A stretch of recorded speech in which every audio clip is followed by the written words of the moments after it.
یہاں عموماً سب کانٹیننٹ کے معاشرے میں نماز مغرب کے بعد گھر میں جھاڑو دینے، ناخن کاٹنے، گھر کی چھت پر جانے کو نہ صرف معیوب سمجھا جاتا ہے بلکہ اسے دین اسلام کی روشنی میں منع بھی بتایا جاتا ہے۔ کیا واقعی اسلام میں ان اوقات میں کام کاج کرنا منع ہے؟ اگر ہاں تو پلیز اس کی حکمت بھی بتا دیں۔ پہلے تو کیٹیگوریکلی سن لیں کہ یہ ساری کی ساری ہندوانہ توہمات ہیں جو ہمارے معاشرے میں آ گئی ہیں۔ ایک چیز ضرور ہے، صحیح بخاری اور مسلم کی متفق علیہ حدیث ہے، نبی صلی اللہ علیہ وآلہ وسلم نے فرمایا کہ جب مغرب کا وقت ہو جائے تو اپنے بچوں کو باہر نہ نکالو۔ اس وقت شیاطین نکلتے ہیں اور وہ بچوں کو اچک لیتے ہیں۔ اور بخاری اور مسلم میں حدیث ہے کہ مغرب کے بعد اپنے گھروں کے دروازے کو بند کر دو اور بسم اللہ پڑھ کے بند کرو تو شیطان بھی نہیں کھول پائے گا، ورنہ تو یہ جو لوگ کہتے ہیں نا ہم جنات سے اتنا کام لیتے ہیں، تو کوئی بینک سے پیسے چوری کروا کے بتائیں، دنیا کا نظام نہیں چل سکتا۔ اللہ تعالیٰ نے یہ جو ہرڈل ہے وہ سب کے لیے رکھی ہوئی ہے۔ بخاری مسلم میں الفاظ ہیں، اپنے برتنوں کو ڈھانپ دو، خالی برتنوں کو الٹا کر دو اگر ڈھانپ نہیں سکتے، اور اگر بھرے ہوئے برتن ہیں اس کو ڈھانپنے کے لیے کوئی چیز نہ ملے تو بخاری مسلم کے الفاظ ہیں کوئی ایک تنکا ہی اس کے اوپر رکھ دو۔ اور مسلم شریف میں حدیث ہے کہ ایک رات سال میں ایسی آتی ہے جس میں اللہ تعالیٰ کی طرف سے کئی ایک مرض آتے ہیں اور وہ ایسے برتن میں داخل ہو جاتے ہیں جن برتنوں کو کھلا رکھا ہوا ہوتا ہے۔ تو نبی صلی اللہ علیہ وآلہ وسلم نے یہ ساری انسٹرکشنز فرمائی۔ پھر بخاری مسلم میں یہ بھی حدیث ہے کہ نبی علیہ السلام فرمایا رات کو چراغ بجھا کے سو۔ بعض اوقات آپ علیہ السلام نے فرمایا کہ جو وہ چوہا ہے وہ دیے کی بتی کو لے جاتا ہے اور گھر میں آگ لگ جاتی ہے۔ بلکہ بخاری مسلم میں یہ بھی موجود ہے کہ نبی علیہ السلام کے مبارک زمانے میں ایک گھر کو آگ لگی اور سارے گھر والے جل گئے اور وہ اسی طرح لگی، تو آپ علیہ السلام نے منع فرمایا۔ اور اس کو آپ آج کل کے اعتبار سے دیکھ لیں، یہ سوئی گیس کے ہیٹر یا اور بھی آگ والی کوئی بھی چیزیں رات کو بند کر کے سونا چاہیے۔ آئے دن ابھی تک واقعات ہو رہے ہیں کہ لوگ مرتے ہیں۔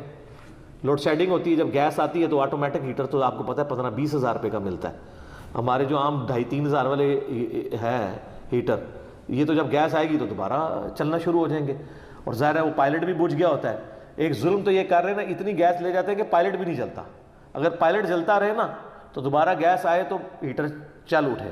اسی طریقے سے آج کل آپ کو پتہ ہے وہ چونکہ پائلٹ جو بھی گیس نہیں رہتی ہے تو وہ گیزر بھی رات کو بند ہو جاتے ہیں، ورنہ پہلے جو لوڈ شیڈنگ ہوا کرتی تھی نا اس میں پائلٹ بند نہیں ہوتا تھا، اتنی گیس ضرور رکھتے تھے، تو رات کو جب صبح فجر کے وقت جب گیس واپس آتی تھی تو دوبارہ گیزر، اب تو روزانہ گیزر بھی آن کرنا پڑتا ہے۔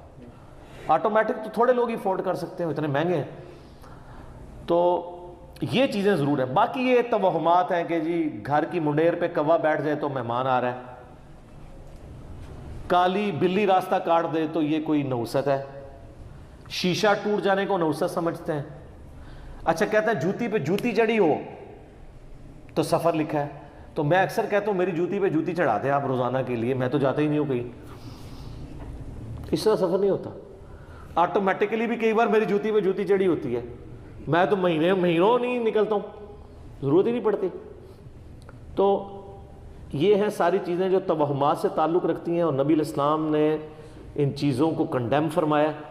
قرآن حکیم میں واضح آیت ہے، سورہ بنی اسرائیل میں 36 نمبر آیت، جو 10 کمانڈمنٹس آئی ہیں نا، 9th کمانڈ ہے وَلَا تَقْفُ مَا لَيْسَ لَكَ بِهِ عِلْمٌ إِنَّ السَّمْعَ وَالْبَصَرَ وَالْفُؤَادَ كُلُّ أُولَٰئِكَ كَانَ عَنْهُ مَسْئُولًا۔ اے انسان کسی چیز کی پیروی اس وقت تک مت کر جب تک کہ تیرے پاس اس کے بارے میں ڈیفینیٹ علم نہ آ جائے۔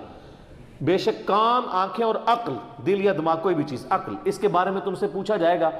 ان 3 چیزوں کو استعمال کر کے تم نے حق بات تک پہنچنے کی کوشش کیوں نہیں کی؟ اور یہ زلزلہ کیوں آتا ہے؟ اور یہ گائے نے ایک سینگ کے اوپر زمین اٹھا رکھی ہے، جب تھک جاتی ہے دوسرے پہ اٹھاتی ہے تو زلزلہ آ جاتا ہے۔ اب یہ توہمات ہیں، وہ کتنی بڑی گائے ہے، کدھر ہے، سب جھوٹ ہے۔ اسلام ان چیزوں کو نہیں مانتا۔ یا سائنس پروف کر دے مانیں گے، ایکوائرڈ نالج بھی ڈیفینیٹ ہے، ریویلڈ نالج بھی ڈیفینیٹ ہے، لیکن ایکوائرڈ نالج وہ جو یعنی سرٹیفائیڈ ہو تجربات سے۔ مثلا یہ چیز بالکل اسٹیبلش ہے کہ پیٹرول سے آگ بھڑکتی ہے، کبھی ایسا نہیں ہوا کہ آگ کے اوپر پیٹرول پھینکا جائے تو پانی کی طرح اس کو بجھا دے، تو یہ بالکل definite physical phenomena of nature ہے۔ یہ قرآن و سنت کی طرح حجت ہے، اتنا حجت ہے کہ آپ دیکھیں حضرت ابراہیم علیہ السلام نے نمرود کو جس دلیل پہ خاموش کروایا تھا وہ ہے ہی یہی تھی کہ میرا رب وہ ہے جو مشرق سے سورج نکالتا ہے، اگر تو رب ہے تو مغرب سے نکال کے بتا، تو ہکا بکا رہ گیا تھا کافر. اب یہ سائنٹیفک ایک فینومینا تھا جو حضرت ابراہیم علیہ السلام نے سامنے پیش کیا. اللہ تعالیٰ کے جو یہ فزیکل فینومینا ہیں اتنے محکم ہیں کہ کبھی کبھار ہی ٹوٹتے ہیں. آگ ایک ہی دفعہ ٹھنڈی ہوئی ہے ابراہیم علیہ السلام کے لیے،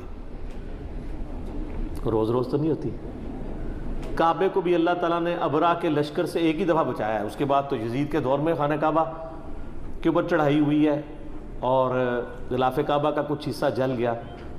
اس کے بعد پھر حجاج بن یوسف کی چڑھائی کے دوران خانہ کعبہ کی دیواریں منہدم ہو گئیں، کچھ نہیں ہوا. واقعہ حرہ میں مدینہ شریف کی حرمت پر مال ہوئی. دنیا پر قدر ایفٹ ہے. آپ لاکھ کہتے ہیں بزرگوں نے دنیا کا نظام سنبھالا ہوا ہے، کوئی فرق نہیں پڑتا. تو یہ چیزیں بقدر ایفرٹ چل رہی ہوتی ہیں. باقی یہ جتنے توہمات ہیں کہ شام کے وقت جناب وہ آپ جھاڑو نہیں دے سکتے، بھئی کیوں نہیں دے سکتے؟ کامن ہے. ناخن نہیں کاٹ سکتے. اور میں نے تو گھروں میں لڑائیاں ہوتی دیکھی ہیں اس بات کے اوپر. خاوند بیویوں کو ڈانٹ رہے ہیں، مائیں بچوں کو ڈانٹ رہی ہیں، رات کے وقت کو ناخن کاٹ لے اور ان سے یہ پوچھیں کہاں لکھا ہوا ہے، تو نہ ان کو پتا نہ ان کو بتانے والوں کو پتا. سارے سنا کے سننی ٹنی پڑھ پڑھا کے سننی بڑھو. اسلام میں کوئی ایسی چیز نہیں ہے کہ آپ اس کی بنیاد کے اوپر لوگوں کو مصیبت میں ڈال دیں. جو چیزیں منع کرنے والی تھی وہ کر دی گئی ہیں. وہ میں نے آپ کو بتا دیا کہ رات کے وقت بچوں کو نہیں نکالنا آپ نے، مغرب کے وقت وہ ساری چیزیں اپنی جگہ موجود ہیں. اچھا ہوتی کوئی یعنی 10 چیز موجود ہے، اس کے ساتھ صفر لگا کے اس کو 100 کر دیتے ہیں، کوئی اور صفر لگا کے 1000 کر دیتا ہے. اس طریقے سے بڑھاتے چلے جاتے ہیں، غلوف کرتے جاتے ہیں. حقیقت میں وہ چیز بڑی تھوڑی ہوتی ہے. اس طریقے سے دین میں خود ایگزیجریشن کرنا، لڑائی جھگڑے کرنا. بھائی صفائی تو نصف ایمان ہے. صحیح مسلم میں 534 نمبر حدیث ہے، صفائی نصف ایمان ہے. وہ صفائی کے لیے کوئی ٹائمنگ نہیں بتائے گی، جس وقت مرضی آپ کریں صفائی. اچھا جن چیزوں میں ٹائمنگ بتائی تھی اس میں کوئی فالو نہیں کرتا. سورہ نور اٹھا کے دیکھیں، اللہ تعالیٰ نے 3 اوقات میں کسی کے گھر جانے سے منع فرمایا: ارلی ان دا مارننگ، دوپہر کے وقت اور رات کے وقت. تو مجھے تو بڑا غصہ آتا ہے ایسے لوگوں پہ جو عشاء کے بعد جو ہے وہ مہمان بن کے تو منہ اٹھا کے آ جاتے ہیں. تو میں تو بالکل اسٹریٹ فارورڈ ہوں. میں دروازے پہ آ کہتا ہوں نہیں میرا ٹائم نہیں جی، انشاءاللہ پھر ملیں گے. اس کو لوگ بد اخلاقی سمجھتے ہیں، حالانکہ یہ عین اخلاق ہے، یہ میرا حق ہے. مس بیل نے بار بار دینا ایک بہت ہے. مجھے ضرورت ہوگی میں دوبارہ کال کر لوں گا، اگر نہیں کرنی 50 کے بعد میں نہیں کروں گا. آپ کو کسی نے حق نہیں دیا کہ آپ میری زندگی میں انٹرفیئر کریں.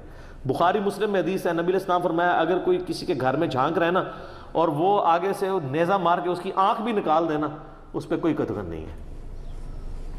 آپ اسے بد اخلاقی سمجھیں گے کہ یار وہ جھانکنے سے کیا ہو گیا تھا، آنکھ نکال دی. بھئی اسلام تو یہی کہتا ہے، سختی. خود نبی علیہ السلام نے ایک صحابی کو یہ کہہ دیا تھا کہ اگر میں جان رہا ہوتا تو میں تیرے ساتھ کر دیتا. حتیٰ کہ بخاری مسلم یہ بھی حدیث ہے کہ دروازہ کھٹکھٹاؤ، دستک دو، جواب آ جائے تو ٹھیک 3 دفعہ، ورنہ واپس چلے جاؤ. اس بات کا برا بھی نہ مانو. یہ کیوں ہے؟ کوئی اگلے کی مرضی نہیں ہے، نہیں ملنا چاہتا آپ سے، کیوں آپ اس کو مجبور کر رہے ہیں؟ تو یہ سب کی سب چیزیں ہمارے معاشرے میں توہمات چل رہی ہیں. انہی میں سے یہ بھی ہے. اسلام یا ایکوائرڈ نالج کو مانتا ہے یا ریویلڈ نالج کو. سر پھر گورے کو اسلام ہے نا. گورے کو آپ کہہ دینا کالی بلی آگے سے راستہ کاٹ دے تو نحوست ہے، وہ مانے گا؟ ایمانداری سے مجھے ہوتا ہے یار نان سینس، کیا بات کر رہے ہو، نہیں مانے گا. آپ کے اعتقادات جو ہیں وہ گوروں سے بھی گئے گزرے ہیں.